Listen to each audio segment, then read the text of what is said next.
सम्मानित नागरिकों नमस्कार, मैं प्रवीण मिश्रा आज आ पहुंचा हूं प्रशांत विहार में।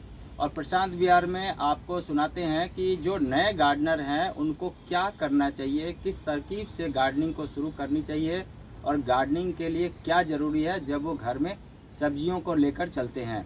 यदि आपके घर में सब्जियों का उगा पाना असंभव हो रहा है तो आप ज़रूर से इस वीडियो को सुनिए, इस वीडियो को देखिए और इस वीडियो के द्वारा बताए गए टिप्स पर अमल ज़रूर से कर लीजिए। तो आइए आज मिलते हैं, हमारे साथ हैं आदरणीय राजकुमार गोयल अंकल जी। और अंकल जी रहते हैं प्रशांत विहार में, यह उत्तरी दिल्ली में है। और इन्होंने अपने बगिया को बहुत ही शानदार ढंग से सजा रखा है और साथ में अपने छत से किचन को भी कनेक्ट किया है। तो आइए स्वागत करते हैं उनका और जानते हैं विशेष रूप से। अंकल जी नमस्कार, स्वागत है आपका। बगिया को जब शुरू करना होता है तो बहुत सारे लोगों के मन में बहुत सारे धारणाएं चलती है और वो सफलता असफलता साथ साथ चलने लगती है। आपका क्या मानना है इस बारे में? देखिए, असफलता तो शुरू में तो असफलता ही होती है, क्योंकि हमारे पास में कोई गाइडेंस के लिए कुछ नहीं होता।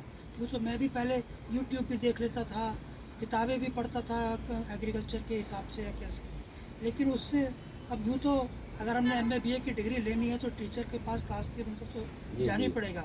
केवल आप अपनी सड़क से किताबें खरीद लाएँ और आप सोचें कि भी मैं इसको पढ़ के BA की डिग्री ले लूँगा, तो वो तो पॉसिबल नहीं है। बिल्कुल सही। उसके लिए आपको नेचुरली किसी तो न वो किसी क्या गुरु तरकीब है कि आपने अपनाया और आप अभी तक यहाँ जो बगिया में सफलता का जो दर है वो देख रहे हैं कि आप बहुत काफ़ी अच्छा सब्जियों को ले रहे हैं, तो क्या वो टिप्स है? एक बारी दर्शकों को भी वही बताइए। वही बात हुई कि जिस वक्त जब 4 साढ़े 4 साल पहले जब तक मैं अपने आप से कुछ करता था तो कुछ नहीं होता था, लेकिन मिश्रा जी से मुलाकात हुई है 4.5 साल पहले, और तब तो बस उन्होंने जिस तरह से बताया वो गुरु की तरह ही बात हुई कि हाँ भाई आपको इस तरह से करना है, मिट्टी इस तरह बनानी है, खाद इस तरह से करनी है, किचन वेस्ट को आपको खाद में कन्वर्ट करना है, कंपोस्ट में, और एंजाइम बनाने हैं, एंजाइम को आपने अपने पेस्टिसाइड और खाद के अंदर इस्तेमाल करना है।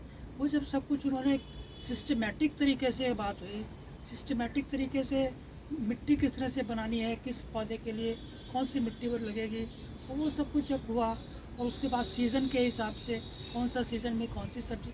अब यूँ तो अब सीज़न नहीं है तो हमने भिंडी लगा दी तो वो लगेगी नहीं, तो कोई बैंगन लगा दिया तो नहीं लगेगा।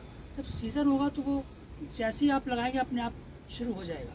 तो सीज़न का हिसाब देखना है, मिट्टी का हिसाब देखना है, बीज की अच्छी कलेक्शन देखनी है, वो सब देख के, और आपके जो औज़ार हैं, जो आपके कटर हैं, जो कुछ भी है, वो सब कुछ कितने अच्छे हों, और फिर पर्टिकुलरली कौन सी सब्ज़ी कितने बड़े कंटेनर में चाहिएगी।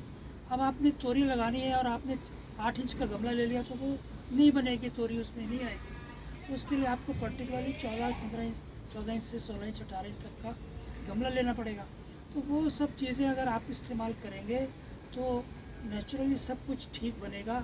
और उसके लिए गाइडेंस तो देखिए बहुत ज़रूरी है। बिना गाइडेंस के, जैसे मैंने बताया कि आप किताबें ले लो या यूट्यूब देख लो, उससे कुछ नहीं होगा। बहुत बढ़िया। हाँ, इस भौतिक जगत में जरूरी है कि अपने भौतिकवाद को अध्यात्म में जोड़ें और ज्ञान ही गुरु है। जब आप ज्ञान के सानिध्य में आ जाते हैं तो आपके सफलता का दर बहुत ही ज़्यादा हो जाता है। तो क्या मानना है आपका अंकल जी कि जब हम ट्रेनिंग लेते हैं या अपने जो कर रहे फेल पास हो रहे हैं, इसके बारे में कोई तरकीब पर डिस्कशन करने के लिए कोई अवेलेबल है तो कितना असर पड़ता है? देखिए, जो ट्रेनिंग से तो सब कुछ होता ही होता है, बिना ट्रेनिंग के तो होगा नहीं। मैं तो पहले ही बताया है कि उसके लिए क्लास तो आपको ज्वाइन करना ही करना है। बिना क्लास ज्वाइन किए हम आगे नहीं बढ़ पाएंगे, और बढ़ेंगे भी, कोशिश करेंगे भी तो फेल होंगे, कभी सक्सेसफुल नहीं हो पाएंगे। क्लास लेंगे, उसको सिस्टमेटिक बताया जाता है, उसमें किस तरह से आपको मिट्टी बनानी है, उसमें कोई कीड़ा लगाए तो उसको किस तरह से ख़त्म करना है, क्या क्या सिस्टम है, सारा कुछ वो बताया जाता है। और अगर आप उस सिस्टम से चलेंगे तो 100% मेरा दावा है कि आप पक्के पास हो तो जाएंगे। पहले चुनौती का जो दर था, जब आप गार्डनिंग पहले से भी कर रहे हैं, उस समय में और अब में जो आप क्लास ले रहे हैं, तो कुछ अंतर आया है? देखिए, जिस वक्त मैंने शुरू किया है उस वक्त तो मैं ज़ीरो पे था। उस वक्त मैंने अपने आप से कोशिश की थी टमाटर लगाने की, बैंगन लगाने की, लेकिन वैसे नहीं निकले थे, ना बैंगन निकले ना टमाटर निकले। तो वो, क्योंकि अब हो सकता है उस वक्त सीज़न ना हो सकता है मेरे बीज अच्छे ना हो सकता है मेरी मिट्टी अच्छी ना हो। वो जब तक कोई मुझे बताएगा नहीं कि आपकी मिट्टी में ऐसी बात है, या बीज नहीं है अच्छे हैं, या गमला पूरी तरह से ठीक नहीं है, तो वो फिर मैं कैसे बनाऊंगा। तो पहली सफलता क्या मिली थी आपको? कुछ पहली- एक्सपीरियंस थोड़ा शेयर कीजिए अपना। पहली सफलता तो मिश्रा जी से मुलाकात ही थी। अच्छा जी, वो धन्यवाद। जो मिश्रा जी से मुलाकात, पता नहीं ऊपर वाले ने किस तरह से, या तो उसे था कि भाई हाँ जी मेरा ये शौक़ किसी तरह पूरा करना है, और उन्होंने ये मिश्रा जी से मेरी मुलाकात करा दी। और बस फिर तो जो 0% से आज 100% है। तो आज तो कोई कमी नहीं है। मैं जो बीज डालता हूँ वही उगता भी है, हिसाब से डालते हैं, मिट्टी ठीक से बनाते हैं और बीज अच्छी जगह से लेते हैं, तो बीज लगता भी है, फ्रूटिंग भी आता है और सब कुछ बहुत अच्छा बनता है। बहुत बढ़िया। तो नए जो गार्डनर होते हैं, उन्होंने शौक चढ़ा और गार्डनिंग शुरू कर दिया, तो उनके लिए क्या संदेश होगा नहीं, आपका? उनके लिए तो देखिए, कोशिश यही करिए कि किसी तरीके से, मिश्रा जी का फ़ोन नंबर भी है, मेरे पास भी है, और उनसे कोशिश करिए कि आप, क्योंकि वो, उनका भी उद्देश्य कोई पैसा कमाना नहीं है। उनका उद्देश्य तो एनवायरनमेंट को किसी तरह ठीक करना है और अपने देश में, अपने जगह पे वो लोगों को प्रोत्साहित करना है कि हाँ, वो अपने घरों में एनवायरनमेंट पे काम करें और किचन वेस्ट को बाहर न जाने दें। बहुत बढ़िया। और अपने घर में जो छत पे उगाएं वही किचन में लेके जाएं। बाहर की जो पेस्टिसाइड वाली सब्जियां हैं वो ना खाएं। बहुत बढ़िया। जिससे हमारे बच्चे अच्छे रहें। भारत में 1 करोड़ भारतीयों तक पहुंचने का लक्ष्य बना रखा है जीवन पर्यंत, और इस प्रयास में अब हम लोग दिल्ली के बाहर भी पहुंच रहे हैं, और ग्वालियर, साथ में प्रतापगढ़, जयपुर, उदयपुर, और अब हम लोग पहुंच रहे हैं बहुत ही जल्दी उदयपुर में।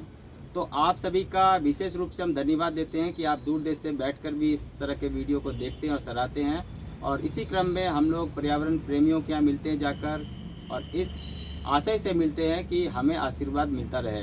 तो आज के इस पड़ाव में अंकल जी से आशीर्वाद लेते हुए आपका बहुत धन्यवाद कि आप बिल्कुल बहुत सही ढंग से हर एक जो बातें हम लोगों के बीच हुई थी बहुत उनको अच्छा है, ध्यान से बहुत किया, अच्छा है, बहुत और अच्छा आज इस पड़ाव तक पहुँचे हैं। बहुत अच्छा लगा है, बहुत अच्छा हुआ है। उम्मीद करते हैं कि आपको भी ये वीडियो अच्छा लगा होगा, और यदि अच्छा लगा होगा तो अपने आसपास के लोगों तक आप ये वीडियो क्यों नहीं भेज रहे हैं, ये भी एक यक्ष प्रश्न है।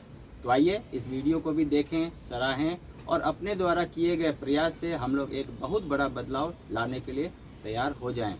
आप सभी का बहुत धन्यवाद। पुनः मिलेंगे नए वीडियो में और नए पड़ाव में। तब तक आप सभी लोग बड़े ध्यान से रहिएगा। Thank you very much. नमस्कार।